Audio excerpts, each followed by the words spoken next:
अब उसको आप किस विश्वास के साथ, कितने भरोसे के साथ, कितनी दृढ़ता के साथ इस कथा को आप श्रवण करते हैं, कितने आप दृढ़ता के साथ इसको धारण करते हैं, ये आप पर निर्भर करता है। तेरे मंदिर में आना मेरा काम है और मेरी बिगड़ी बनाना तेरा। तेरी चौखट पर हम आ ही गए, तुझे मुझे दर्श दिखाना तेरा। ये तेरे और ये भगवान शिव की ही कृपा है, करुणा है, उनकी उदारता है, जो ये पवित्र कथा पितृपक्ष के इस पवित्र अवसर पर अपने अपने घरों में पितरों का, पूर्वजों का फोटो रखकर या एक दाना चावल का अपने पास रखकर 5 दिवसीय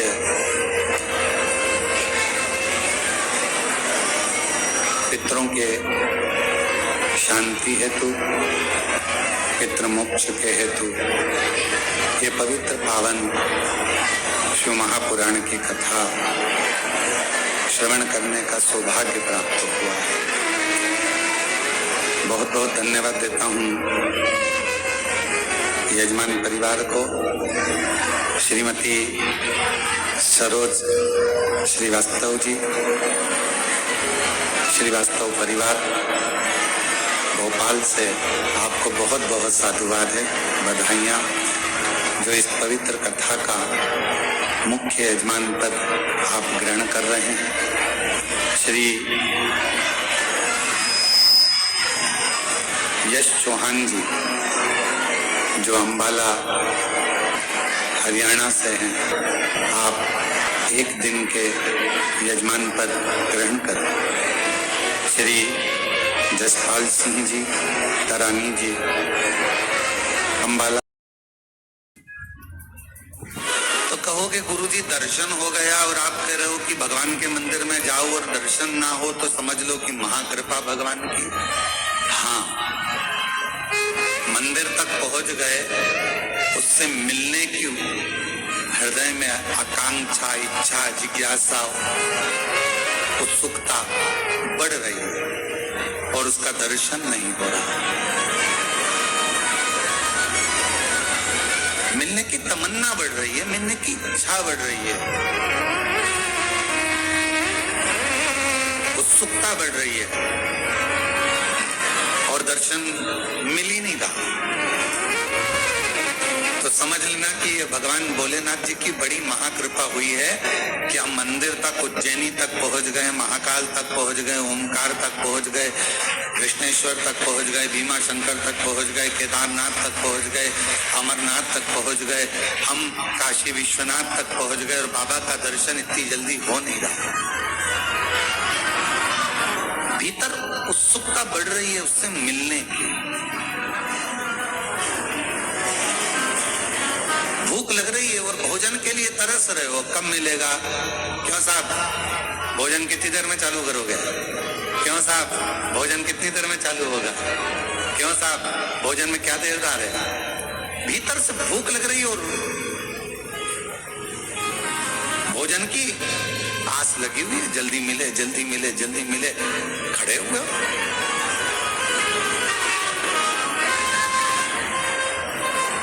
अच्छा बोलो, कुबरेश्वर धाम पर रुद्राक्ष लेने में कितनी देर में रुद्राक्ष मिल जाता है? जम के बोलो, कितनी देर लगे अंदर आए, लिया, बाहर निकल। उतनी ही देर लगी जितनी देर आप लाइन में चले, अंदर पहुंचे, लिया और चले। ये है भारत के ग्राहकों की चिंताजनक स्थिति। जानकारी का अधिकार होते हुए भी शब्दों और चले, अंदर पहुंचे, लिया और चले। पर लेने की उत्सुकता कितनी बड़ी है। जल्दी जाऊंगी, जल्दी खड़ी हो जाऊंगी, रात भर विचार कर रही होगी, सवेरे मेरे को रुद्राक्ष लेना है। रात को आई और सवेरे से विचार कर रही रुद्राक्ष लेना है। 4 बार पूछ ली, क्यों, कहाँ मिलेगा, कहाँ मिलेगा। फिर किसी ने कहा बस इधर से चले जाना, उधर पीछे वाले रास्ते से खड़े हो जाना, वहां मिल जाएगा। अच्छा, कितनी बजे मिलेगा, कितनी बजे, 10 बजे। खड़ी कितनी बजे हो गई, 9 बजे। अब जब मालूम है 10 बजे मिलेगा, अगर 2-4-10 लोग ज्यादा लेकर चले भी जाएं, आराम से जाओ, आराम से लो, आनंद में लो, और बिना सोच के, बिना विचार के आराम से, बहुत है, मिलेगा। पर उत्सुकता बढ़ रही है, लेना है, लेना है, लेना है, मुझे लेना है, मुझे लेना है, मुझे लेना है, ये उत्सुकता बढ़ रही है। और उसी तरह परमात्मा के दरवाजे पर जाओ और परमात्मा के मंदिर में पहुंचो, महाकाल राजा के दरवाजे पर पहुंचो, विश्वनाथ बाबा के दरवाजे पर पहुंचो, ओमकार बाबा के दरवाजे पर पहुंचो, और तुम्हारे भीतर उत्सुकता बढ़े मिलने के लिए कि मेरा परमात्मा मुझे कब मिलेगा, इतनी देर हो गई, इतना समय हो गया, इतना समय हो गया, ये विचार, ये उत्सुकता। अब कितनी देर से आप लोग कथा का इंतजार कर रहे हो, हम देख रहे थे। आप कई लोग तो 8 बजे के बैठे हो, कई लोग 7 बजे के बैठे हैं, कई लोग 10 बजे के बैठे हैं। तुमको कहीं से सुगंध मिल गई थी कथा होगी और कुबेरेश्वर धाम पर होगी, तो आप लोग हाल में आकर अपना जगह संभाल कर बैठे। अब आप लोगों को खबर मिल गई कि कथा होगी, तो आप लोग 9 बजे से 8 बजे से जगह संभाल रहे, 9-10 बजे से जगह संभाल के बैठे बैठे बैठे बैठे। और अब कहीं विचार आवे कि कोई इधर वाला बोले कुछ, इधर वाला कुछ बोले, तो मन में आता है कि थोड़ा शांति रखे। अब हमको कथा मिली है, जरा सुन लेने दे, इतनी दूर से आए हैं, बड़ी मुश्किल से आए हैं, और पहले कई बार आकर चले, कथा नहीं मिली, और अब की पितृ पक्ष में अगर कथा मिल रही है तो ये तो शिव जी की बड़ी, हमारे पूर्वजों को पार लगाना होगा, तो ये बड़ी करुणा।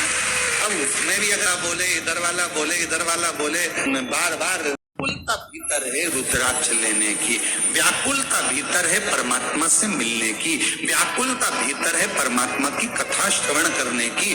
और जितना जितना व्याकुलता में होता है, ट्रेन का इंतजार कर रहे हो तो ट्रेन का इंतजार करते हो तो क्या लगता है, अगर मालगाड़ी भी निकल कर जा रही है तो अपने को लगता है अपनी है, अपनी आ रही है। फिर कोई दूसरी गाड़ी निकल कर गई, फिर लगा अपनी है। इतने में बैग तैयारी करा था तो पति ने कहा चुप, अभी अपनी नहीं आई है। फिर थोड़ी देर में कोई गाड़ी आई, फिर उठ के खड़ी हो गई, अपनी है। अब जो आ रही है ना, वो ऐसा लग रहा है कि अपना ही है, अपनी ही गाड़ी जा रही है, अपनी ही गाड़ी आ रही है, अपनी गाड़ी आ रही है, अपनी गाड़ी। जब तक भगवान नहीं मिलता तब तक ऐसी आस लगी रहती है, अब बाबा मिलने वाला है, अब विश्वनाथ जी मिलने वाला है, अब उज्जैनी नरेश मिलने वाला है, अब महाकाल राजा मिलने वाला है, अब कुबेरेश्वर बाबा मिलने वाला है। उत्सुकता बढ़ रही, उमंग पापा भीतर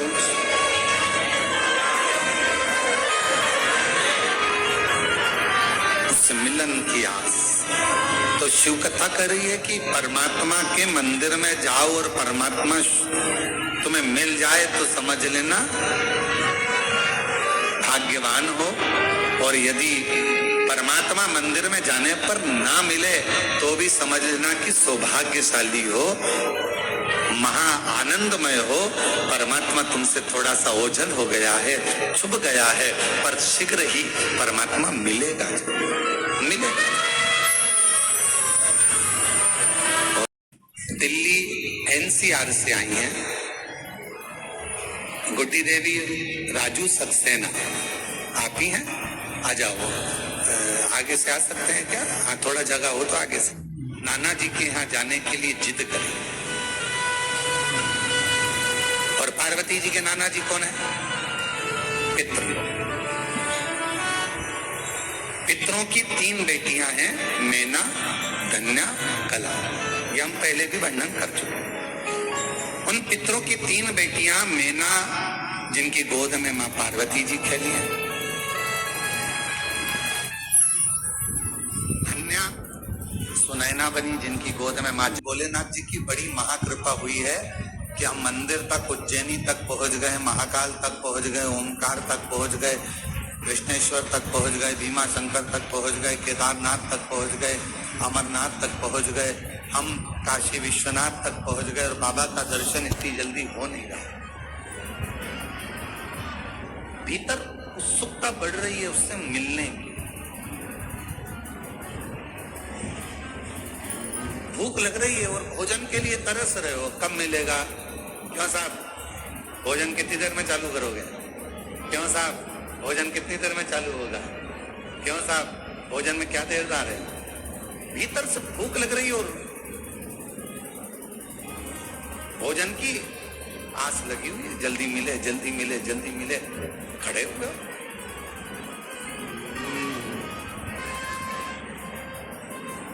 अच्छा बोलो, कुबेरेश्वर धाम पर रुद्राक्ष लेने में कितनी देर में रुद्राक्ष मिल जाता है? जम के बोलो, कितनी देर लगे अंदर आए, लिया, बाहर निकल। उतनी ही देर लगी जितनी देर आप लाइन में चले, अंदर पहुंचे, लिया और चले। पर लेने की उत्सुकता कितनी बड़ी है। जल्दी जाऊंगी, जल्दी खड़ी हो जाऊंगी। रात भर विचार कर रही होगी, सुबह मेरे को रुद्राक्ष लेना है। रात को आई और सुबह से विचार कर रही रुद्राक्ष लेना है। 4 बार पूछ ली, क्यों, कहाँ मिलेगा, कहाँ मिलेगा? फिर किसी ने कहा बस इधर से चले जाना, उधर पीछे वाले रास्ते से खड़े हो जाना, वहां मिल जाएगा। अच्छा, कितनी बजे मिलेगा? कितनी बजे? 10 बजे। खड़ी कितनी बजे हो गई? 9 बजे। अब जब मालूम है 10 बजे मिलेगा, अगर 2-4-10 लोग ज्यादा लेकर चले भी जाएं, आराम से जाओ, आराम से लो, आनंद में लो और बिना सोच के, बिना विचार के आराम से, बहुत है, मिलेगी। पर उत्सुकता बढ़ रही है। देख रहे थे आप, कई लोग तो 8 बजे के बैठे हो, कई लोग 7 बजे के बैठे हैं, कई लोग 10 बजे के बैठे हैं। तुमको कहीं से सुगंध मिल गई थी कथा होगी और कुबेरेश्वर धाम पर होगी, तो आप लोग हाल में आकर अपना जगह संभाल कर बैठ गए। अब आप लोगों को खबर मिल गई कि कथा होगी, तो आप लोग 9 बजे से 8 बजे से जगह संभाल रहे, 9-10 बजे से जगह संभाल के बैठे बैठे बैठे बैठे। और अब कहीं विचार आवे कि कोई इधर वाला बोले कुछ, इधर वाला कुछ बोले, तो मन में आता है कि थोड़ा शांति रखे। अब हमको कथा मिली है, जरा सुन लेने दे। इतनी दूर से आए हैं, बड़ी मुश्किल से आए हैं, और पहले कई बार आकर चले गए, कथा नहीं मिली, और अब की बार पितृपक्ष में अगर ये कथा मिल रही है तो ये तो शिव जी की बड़ी कृपा है। हमारे पूर्वजों को पार लगाना होगा, तो ये बड़ी करुणा। अब उसमें भी अगर इधर वाला बोले, इधर वाला बोले, इधर वाला बोले, तो बार बार उसको चुप करने का प्रयास किया जाता है। तेरे पाँव पड़ूं, चुप हो जा, तेरे हाथ जोड़ लूं, चुप हो जा। और फिर चुपी नहीं हो तो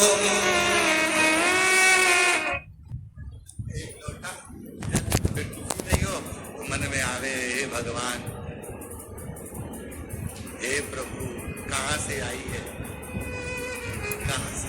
चुप्पी ना हो रही, शांति ना हो रही। ट्रेन का इंतजार करते हो तो क्या लगता है, अगर मालगाड़ी भी निकल कर जा रही है तो अपना को लगता है अपनी है, अपनी आ रही है। फिर कोई दूसरी गाड़ी निकल कर गई, फिर लगा अपनी है। इतने में बैग तैयारी करा था तो पति ने कहा चुप, अभी अपनी नहीं आई है। फिर थोड़ी देर में कोई गाड़ी आई, फिर उठ के खड़ी हो गई, अपनी है। अब जो आ रही है ना, वो ऐसा लग रहा है कि अपना ही है, अपनी ही गाड़ी जा रही है, अपनी ही गाड़ी आ रही है, अपनी गाड़ी आ रही है, अपनी गाड़ी। जब तक भगवान नहीं मिलता तब तक ऐसी आस लगी रहती है, अब बाबा मिलने वाला है, अब विश्वनाथ जी मिलने वाला है, अब उज्जैनी नरेश मिलने वाला है, अब महाकाल राजा मिलने वाला है, अब कुबेरेश्वर बाबा मिलने वाला है। उत्सुकता बढ़ रही, उमंगता भीतर,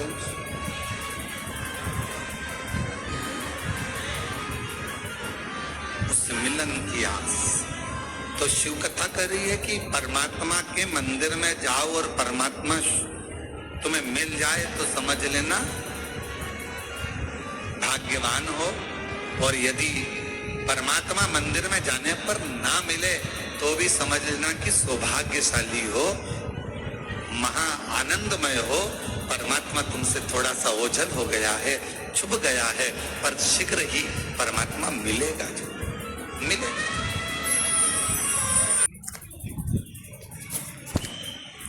शिवलिंग दिखने का कारण क्या, शिवलिंग क्यों नजर आता? मेरा प्राची वैश्य से जो पिता श्री इंद्र प्रकाश वैश्य हैं, शाहमऊ जिला अमेठी उत्तर प्रदेश से आई हैं, हम उनसे कहेंगे कि अगर भगवान की आराधना करने के बाद भी, शिव जी की पूजन करने के बाद भी यदि आपको भगवान शंकर का शिवलिंग रोज नजर आ रहा है तो समझ लो तुम्हारे घर में कोई शुभ कार्य होने वाला है, भगवान शंकर की कोई करुणा होने वाली है। आ जाओ। और शुभ कार्य की शुरुआत हो गई। देखो, तुमने पत्र लिखा और आज पहले नंबर पे ही तुम्हारा बाबा के धाम में व्यासपीठ पर आगमन हो गया। ये शिव कृपा है। ले भाई, समझो बाबा ने बड़ी करुणा करी है तुम लोग, ये परिवार, माता पिता,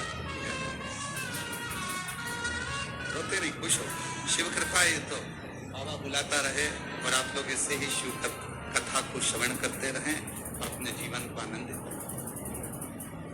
एक लाइन इन्होंने लिखी की आराधना कर रहे हैं, हम भगवान शंकर की अर्चना कर रहे हैं, हम भगवान शंकर की पूजन कर रहे हैं, हम भगवान शंकर का स्मरण कर रहे हैं, हम भगवान शंकर के पूजन पाठ में लगे हैं और शिव जी हमको स्वप्न में क्यों दिख रहा है? तो ये जान कर रखो कि वो तुम्हारा पिता है, वो तुम्हारा पिता है।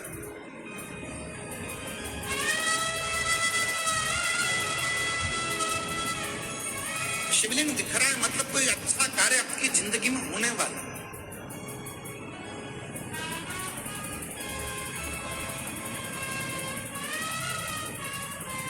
मन में भगवान से मिलने की उमंगता, उत्साह बढ़ रहा है तो समझ लो कृपा।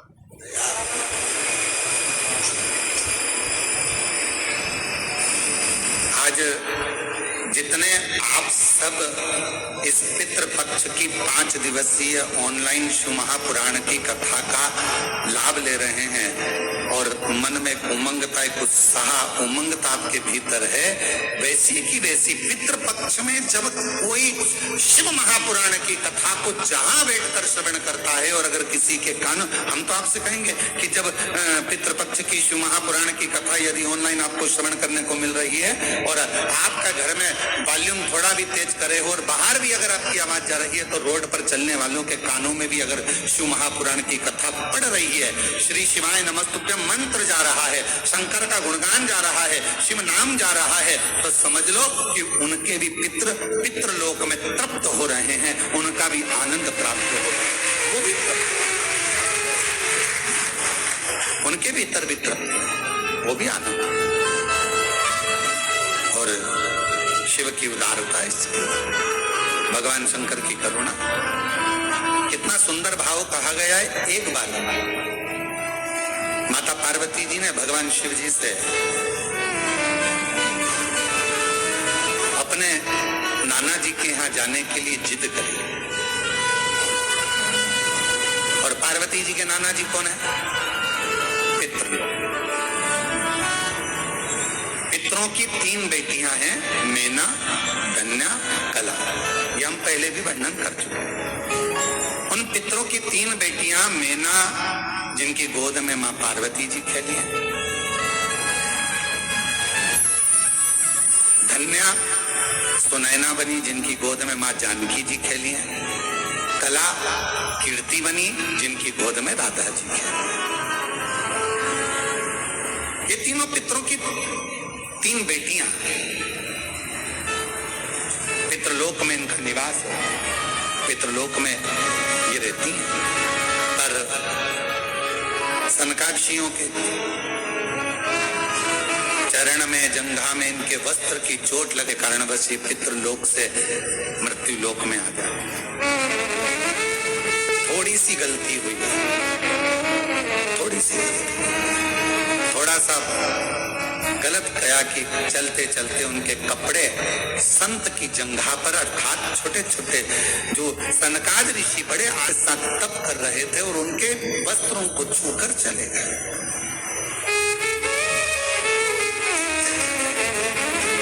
कितना सुंदर कहा है कि किसी को गाली दे दी पाप है, किसी को मार दिया पाप, किसी को अपशब्द कह दिया पाप है, किसी के यहाँ आग लगा दी पाप है, किसी को चाकू मार दिया पाप है, किसी का हक खा गए पाप है, किसी को गलत दृष्टि पाप है। पर शिव महापुराण की कथा कहती है पाप में एक पाप और है। अपने सिंहासन पर बैठकर, अपनी गाय पर बैठकर, अपनी पीठ पर बैठकर, व्यास पीठ बैठकर यदि किसी संत साधु ब्राह्मण या किसी कथाकार की या किसी तस्वी की आप अपनी गाय पर बैठकर किसी भी तरह से आलोचना करें या निंदा करें तो यह महापाप की गिनती में आता है। इतनी बड़ी व्यासपीठ हमें हरि चर्चा के लिए मिली है, इतनी बड़ी व्यासपीठ हमें भगवत भजन के लिए मिली है, इतनी बड़ी व्यासपीठ हमें हरि गुणगान करने के लिए मिली है, इतनी बड़ी व्यासपीठ हमें परमात्मा का भजन करने के लिए, नाम लेने के लिए मिली है। और उस व्यासपीठ पर बैठकर भी अगर कोई कथाकार या कोई व्यक्ति या कोई संत या कोई साधु या कोई कथाकार उस पर बैठकर भी यदि निंदा करे तो वो माफी की गिनती में आ जाता है। आप भजन करो, शिव नाम लो, राम नाम लो, कृष्ण नाम लो। भक्त काय के लिए आया है? भगवत भजन करने के लिए। तो पाप कर्म केवल वही नहीं है, पाप कर्म ये भी है कि हम किसी के लिए अपशब्द क्यों बोलें, किसी के लिए आड़ा टेढ़ा क्यों बोलें, किसी के लिए अपशब्दों का बखान क्यों करें। शिव महापुराण की कथाती है। आज माँ पार्वती जी भगवान शंकर जी से निवेदन कर रही हैं, भगवान शिव जी से प्रार्थना कर रही हैं, आप हमारे साथ में पितृलोक चलो। क्यों? क्योंकि वो हमारे नाना जी का घर है, वहां चलिए, पितृलोक में चलिए, वो हमारे नाना जी का घर है, पितृलोक चलो। भगवान देवादिदेव महादेव ने थोड़ा सा सुना और जिस चीज का जवाब नहीं देना रहता है उस चीज के लिए मौन हो जाना सबसे अच्छा है। हमारा बहुओं से भी निवेदन है और सासुओं से भी निवेदन है।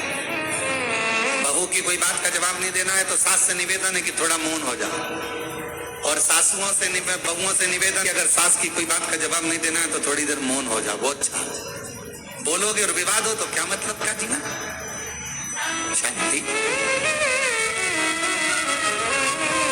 शिव जी मौन हो गए, शांत हो गए एकदम।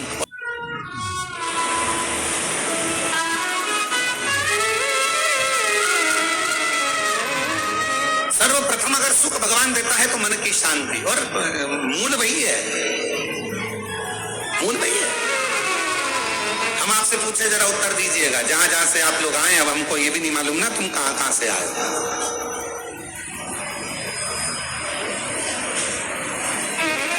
तुम सब जहां से आए हो हम भी वहीं से आए,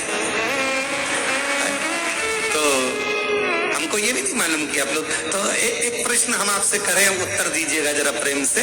अगर कोई मर जाता है और मरने के बाद तुम्हारे व्हाट्सएप पर या ग्रुप में मैसेज आता है कि ये व्यक्ति फलाना फलाना व्यक्ति अपने प्राणों को छोड़ दिया और परमात्मा में मिल गया, तो तुम उसके कमेंट्स में क्या लिखते हो? जम के बोलो, ओम शांति।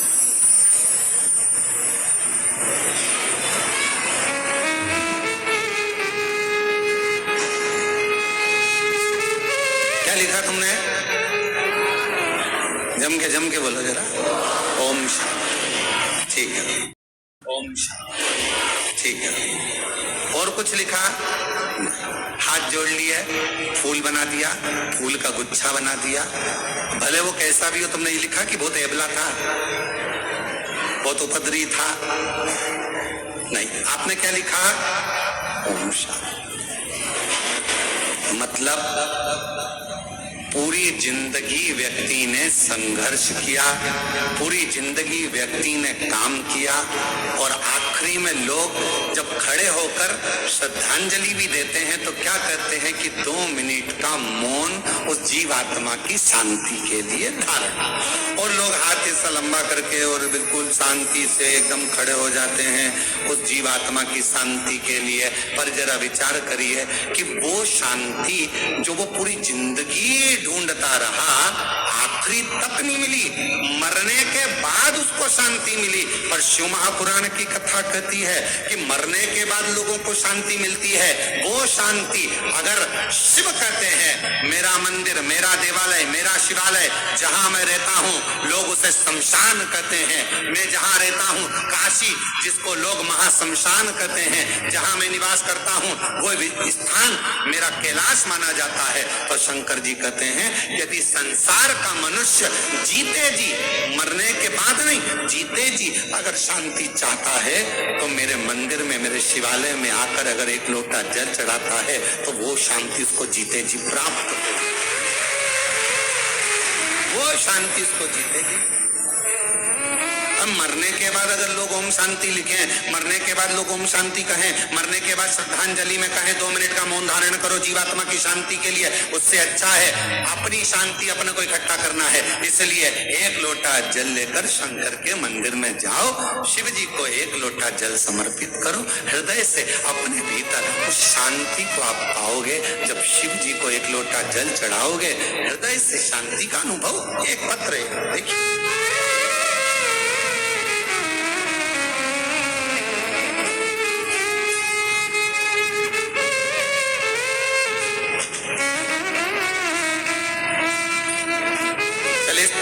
शुरुआत हम यहाँ पीछे से कर रहे हैं, एलईडी तो यहाँ लगी नहीं है। जो आस्था चैनल पर सुन रहे होंगे वो शुरुआत में, और अभी आप लोग जब बाद में अगर अपने घर पर जाओगे तो इस कथा को आप लोग जब देखोगे कि हमारा आया कि नहीं आया, तो उस समय इस पत्र को जरूर पढ़ना, ठीक है।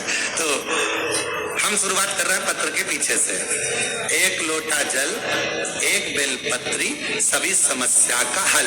और अगर तुम्हें दिख जाए तो तुम भी पढ़ लो, यहाँ लिखा है, दिख रहा है सबको?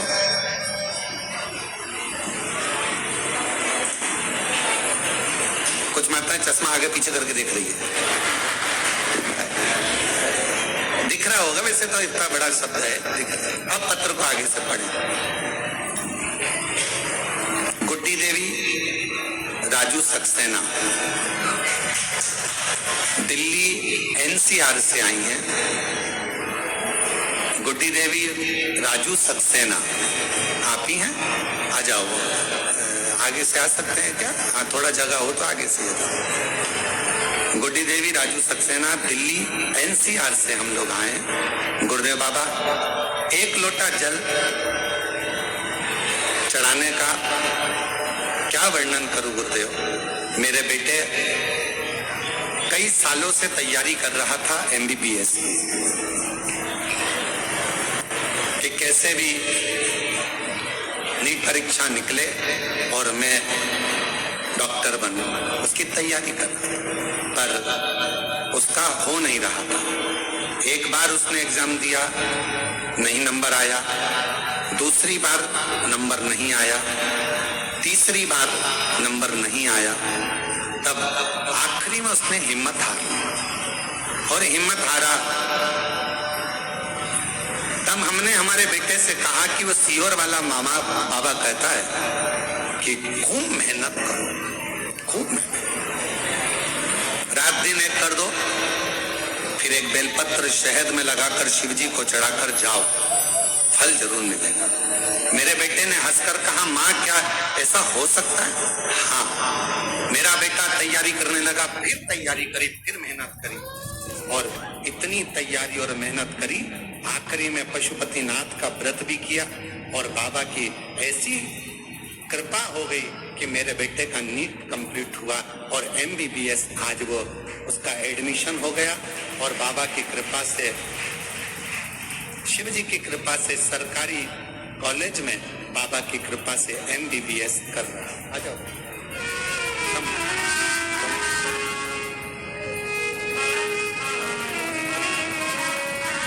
बाबा, हम धन्यवाद देने के लिए आए हैं। शायद हमारी जिंदगी की सबसे बड़ी खुशी है जो कुबरेश्वर बाबा ने दी है।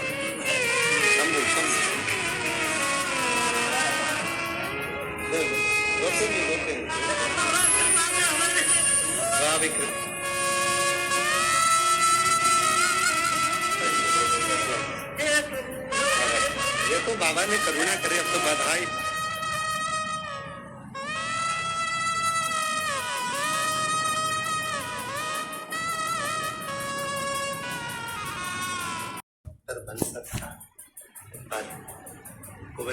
बाबा पर आस लगाई ना बाबा, आज विश्वास जाग गया कि एक साधारण परिवार का बेटा भी डॉक्टर बन सकता है। ये शिव की करुणा इसी को कहते हैं। शंकर की करुणा, उसकी उदारता इसी को कहते हैं। बस आप विश्वास कितना कर रहे हैं। ये 5 दिवसीय कथा नहीं है, ये मेरे भगवान शंकर 5 मुखों से, मेरे शंकर भगवान अपनी शिव पंचायत में सूर्य नारायण भगवान, नारायण, मां जगतजननी, शंकर जी, स्वयं गणेश जी महाराज, ये सब पंच देवता आपके दरवाजे पर आकर, आपके घर पर आकर मेरे शंकर भगवान 5 मुख से शंकर की 5 पंचायत, शिव पंचानन भगवान शंकर मेरे ओगढ़दानी शंभू आपके घर पर आकर ये 5 दिन में आपके पूर्वजों का कल्याण करना और आपका भंडार भरने की ये पवित्र कथा है।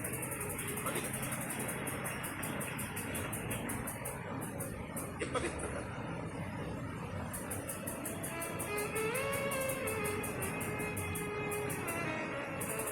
अभी कृष्णेश्वर कथा हुई तो हमारा मन था कि ये कथा उस समय पर हमारा मन हुआ था पहले कि भाई ये 5 दिन आराम कर, परंतु ध्यान में आया कि ये पितृपक्ष के वो 5 दिन है,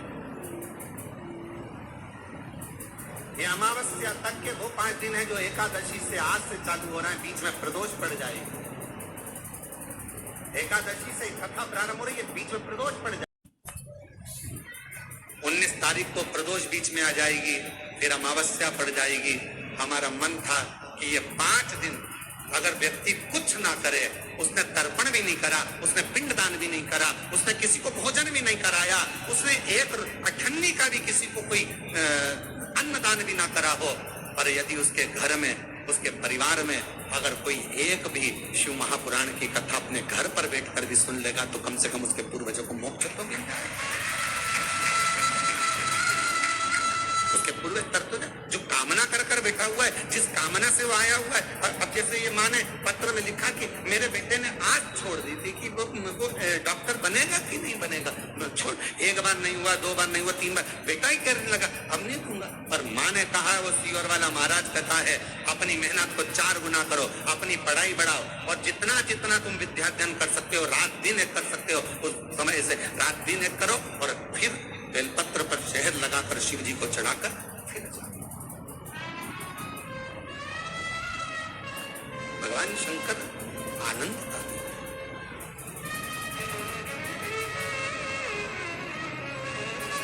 सुखदेव। अब आप लोग आए हो सकता है आप लोगों की किसी की आज की ट्रेन हो, किसी की कल की ट्रेन हो, क्योंकि मालूम तो था नहीं कि कथा यहाँ हो रही होगी। कथा का तो नहीं मालूम था, क्योंकि हमने बताया ही नहीं था कि ऑनलाइन कहां से होगी। पर यदि आप लोग आए हैं और किसी की ट्रेन आज है, किसी की ट्रेन कल है, किसी की परसों है, ये मत सोचना कि हमको जाना है।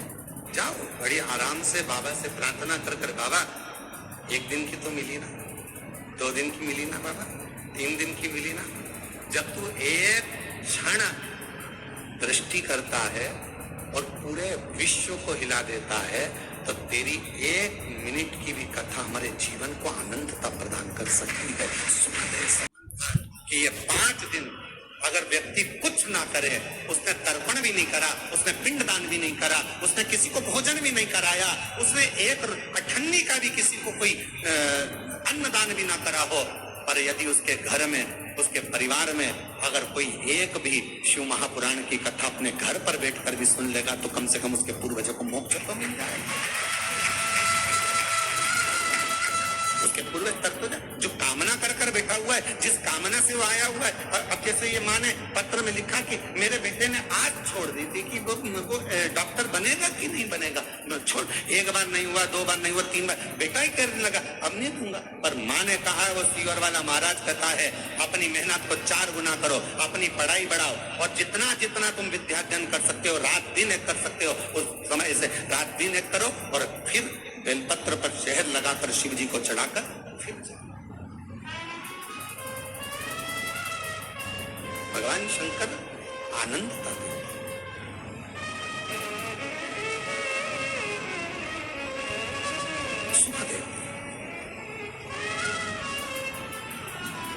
अब आप लोग आए हो सकता है आप लोगों की किसी की आज की ट्रेन हो, किसी की कल की ट्रेन हो, क्योंकि मालूम तो था नहीं कि कथा यहाँ हो रही हो। कथा का तो नहीं मालूम था, क्योंकि हमने बताया ही नहीं था कि ऑनलाइन कहां से होगी।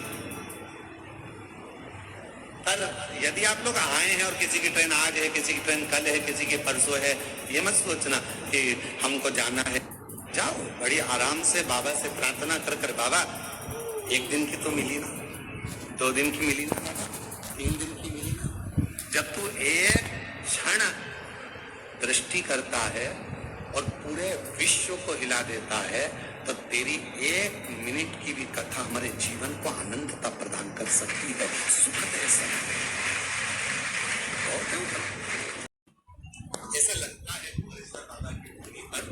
कि जैसे यहाँ मायका आपका बाप के घर में आनंद करने के लिए लोग पिता के, तो कोई ये विचार ना करे, कोई ये ना सोचे कि भाई घूम गए। भगवान शिव कह रहे हैं शांति को अगर पाना है तो मेरे मंदिर तक आना पड़ेगा, शांति को पाना है तो मेरे नजदीक में आना पड़ेगा। भगवान शिव से पार्वती जी कर रही है पितृलोक चली, और शंकर भगवान मौन हो जाते, एकदम शांत हो जाते, चुप हो जाते, बोलते कुछ नहीं, एकदम मौन।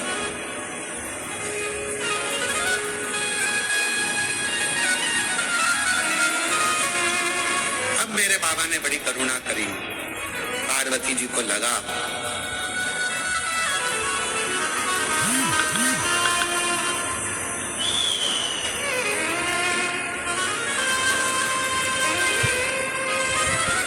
कि शिव जी जाना नहीं चाहते, भगवान शंकर पितृलोक में जाना नहीं चाहते। शिव जी पार्वती जी को लगा कि भगवान जाना नहीं चाह रहे, ऐसा लग रहा है मुझे कि भगवान शंकर पितृलोक में नहीं जाना चाहते। तब पार्वती मैया ने कहा कि प्रभु मेरे नाना के घर आप नहीं जाओगे क्या? शंकर भगवान बोले पार्वती एक काम कर, तू चली जा, तू जा और तू नाना जी के घर। पार्वती जी कहने लगी बाबा यदि एक बार मेरे पितरों को, मेरे नाना को, मेरी नानी को आपका दर्शन हो जाएगा तो वो कृतार्थ हो जाएगा, उनका कल्याण कृतार्थ। शिव कहते हैं पार्वती सुनो, गंगा का जल लेकर मेरे ऊपर समर्पित करो, जो जल मुझ पर चढ़ेगा उस जल का एक अंश तेरे नाना को पितृलोक में प्राप्त होगा, और उस जल से तेरे नाना तृप्त हो जाएंगे और उनका मोक्ष होगा। हम पहले भी कहे पितृपक्ष के अंतर्गत यदि प्रदोष के दिन अगर भूल से भी आपके हाथ से एक लोटा वृक्ष के नीचे या बेलपत्र के नीचे या आंवले के वृक्ष के नीचे या पीपल के वृक्ष के नीचे यदि एक दीप प्रज्वलित होता है प्रदोष काल में, निश्चित है आपके पूर्वज, आपके पितरों को तर्पण हुआ कि नहीं हुआ।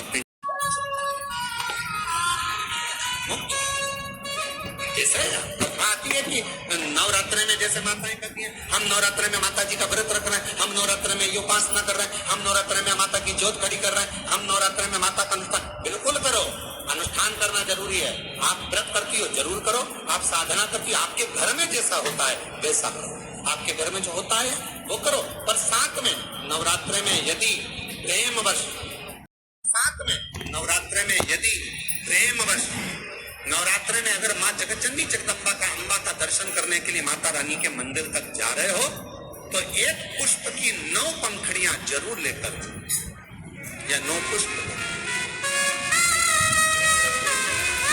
और वो भी नहीं कर सकते अपने घर में माँ जगत जननी को 9 चावल के दाने लाल चंदन में कर कर अर्पित करो, माँ रिझाओ, देवी को रिझाओ, और शंकर की जितनी आराधना कर सकते हो, श्री शिवा नमस्तु, श्री शिवा नमस्तु, श्री शिवा नमस्तु।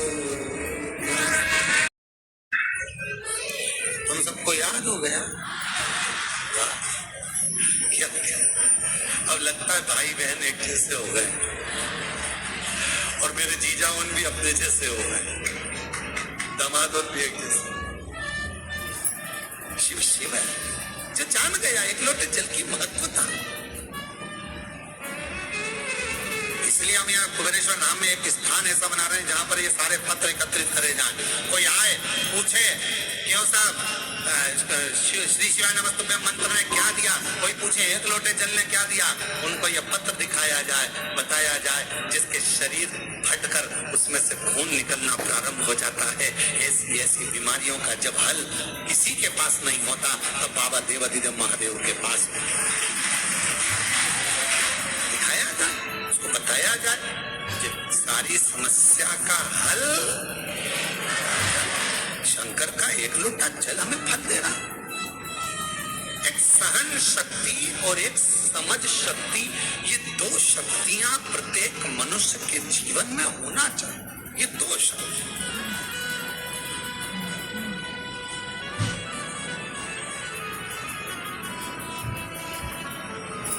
चीटा देखा, चीटा क्या बोलते हैं आपके उधर, मकोड़ा, चीटा, और भी कोई उसका नाम हो तो हमको नहीं मालूम है। मकोड़ा, चीटा काला कलर का होता है, वो चलता है। आप चीटे को तुम्हारे पास आए तो ऐसे ऐसे हाथ से थोड़ा उधर करोगे तो वो चीटा वापिस अपने आप, फिर उधर करो फिर उधर करो फिर आ जाए। मतलब चीटे के अंदर कितनी समझ शक्ति है, चीटे के अंदर कितनी सहन शक्ति है कि वो अपना मार्ग नहीं छोड़ रहा, तुम उधर धका रहे हो, सहन कर रहा है, फिर वापिस आ रहा है। कितनी समझ है उसमें कि मुझे इसी रास्ते से जाना है, हिम्मत नहीं हारूंगा।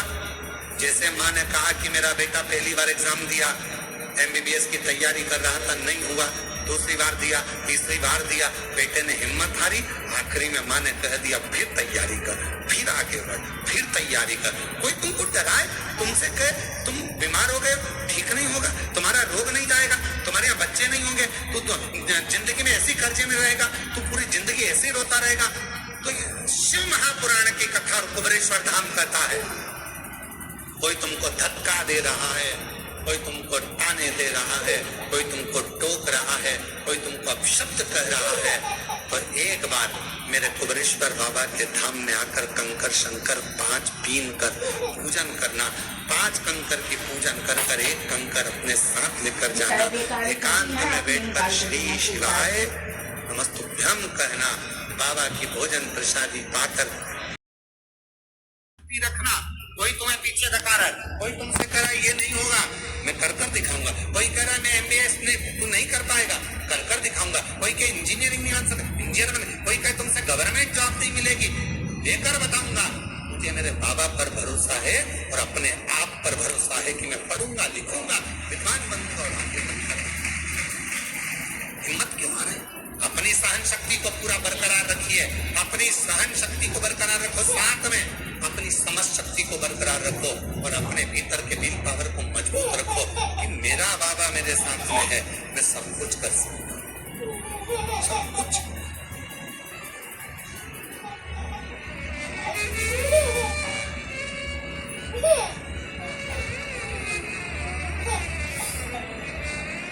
सब कुछ कर सकता।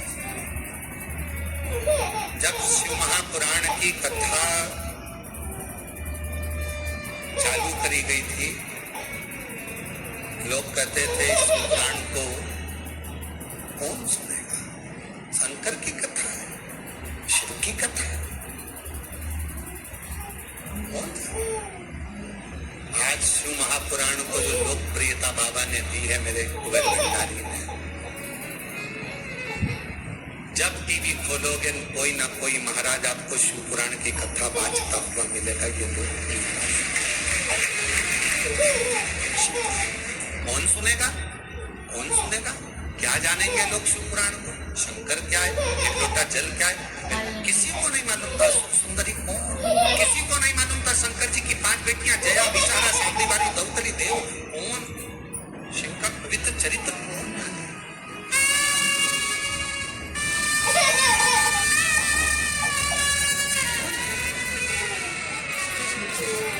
और आज भी कई लोगों को लगता है शंकर कौन, शिव कौन।